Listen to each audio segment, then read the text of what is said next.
All right, so to the weather now. That's the other big story we're watching today. After a rainy start to the day, the sun finally peeking out. What a beautiful day, meteorologist Lindsay Monroe. It's also a little more comfortable out there. Yes. It's not that humidity doesn't smack you in the face when you walk outside. Correct. I'm still trying to digest this Miles news myself, so I apologize if I'm a little distracted. I was just like, yeah, what's he saying? What are we going to do? Well, the first thing out of Lindsay's mouth was, who are we going to get? What's next? That's right, because, the talk of the sports world is just, the sinners are few and far between, and then we get rid of ours. It's kind of like, what do we do? All right, we'll move on. We will talk about the weather because I actually have some good news. After another very stormy start to the day, we are seeing that rain move out. So I wanted to show you what this radar picture looks like over the past few hours. Still hanging on to some pretty thick clouds over on the eastern side of the state. Spotty showers even still being reported over near Richmond, down to Connersville, and down toward Brookville Lake. So that's moving out. Most of the state already seeing some sunshine. We are seeing the temperatures jump where the sky has cleared out. Still very cloudy, 72 over in Richmond at 77 as the skies are clearing in Shelbyville. But we're up to 82 in Indy, and we've got a lot of 80s on the map across northwest Indiana. However, it feels a lot better, even though the temperature is a little warmer because of that sunshine. We've got drier air that's taking over that part of the state. So Richmond still has a dew point of 70. It has fallen to 67 in Indy, 67 in Lafayette, and then 66 up in Monticello. That's a great indicator that that drier air is starting to take over. And then throughout the rest of this afternoon, we're going to continue to see dew points drop. By the time we get into 6, 7, 8 o'clock tonight, those numbers are actually going to be in that near comfortable zone. Anything under 65 at this point in the season, July 1st, will take. So over the next few hours, temperatures still set to increase as the sky starts to clear. We'll go 87 for an afternoon high in Indy. Mainly clear skies falling into the 70s tonight. We'll talk about the road to the holiday weekend. I've got the latest fourth forecast coming up in your 7-day outlook. Yeah, all eyes on Friday. All right, Lindsay, thank you.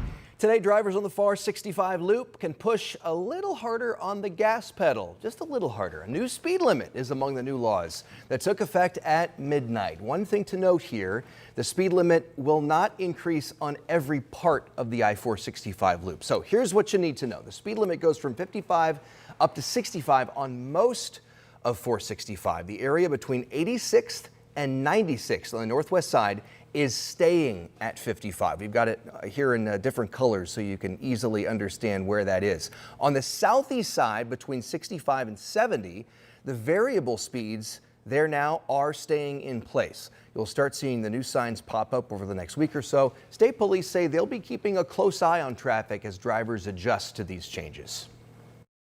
We certainly expect people to push the limits as they already do, and just know that officers have a discretion. We kind of have a threshold of where we start stopping cars at, and all the troopers that I've spoken to have said they're not going to change that threshold. In other words, just because the speed limit is raising 10 miles an hour doesn't mean that their threshold is raising 10 miles an hour. NDOT says not to expect much impact to traffic as the new signs go up, but drivers we're all being asked to be cautious around those crews as they do that work. Well, we mentioned it, the speed limit change is just one of the new laws now in effect. That list also includes an increased tax on tobacco products. For cigarettes, that amounts to an extra $2 a pack. Prices on other tobacco-related items are going up too. The move came after a projected budget shortfall in the state's revenue forecast.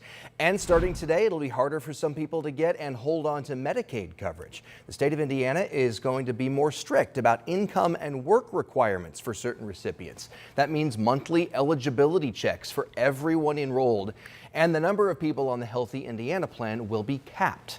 We've got a full rundown of the new laws taking effect. Right now, you can check it out at WTHR.com. We're now learning more about a deadly shooting on Indy's east side. The victim has been identified as 18-year-old Jalen Hayden.